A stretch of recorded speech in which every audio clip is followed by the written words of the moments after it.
Kua puta tonu mai nei a te whakatau i a Ngāti Whātua o Rākei ka whakahaere tikanga rātou ki runga i te wāhi i mate ai i a Matu Reid a ngā kaimahi hanganga ērua a rā ki runga i te kōmititanga. I te otinga ake i mate hoki a Matu Reid i ngā mata a ngā pirihimana. Mai rāno i te ate inanahi kua whakahaere ngā pirihimana i tā rātou whakatewhatewha a e haere tonu nei i tēnei wā nei. Kua puta hoki te kōrero i te kāinga a Reid e noho mauhere ana, engari e whakaitia ana tāna haere ki te mahi.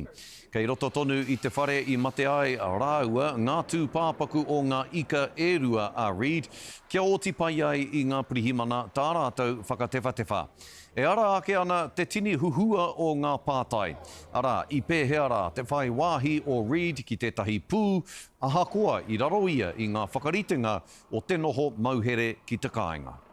Previously, when there was a threat made that implied he might want to use a firearm and kill his family, we did not locate at any stage firearms in his possession, nor have we had information that he has had firearms. Police will make sure that we have all of that information to understand exactly what has happened at the scene of the crime. Kei te whiriwhiri tonu a Ngāti Whātua, ka pēhea rā tā rātou whakahaere i wā rātou tikanga ki te wāhi o te parekura.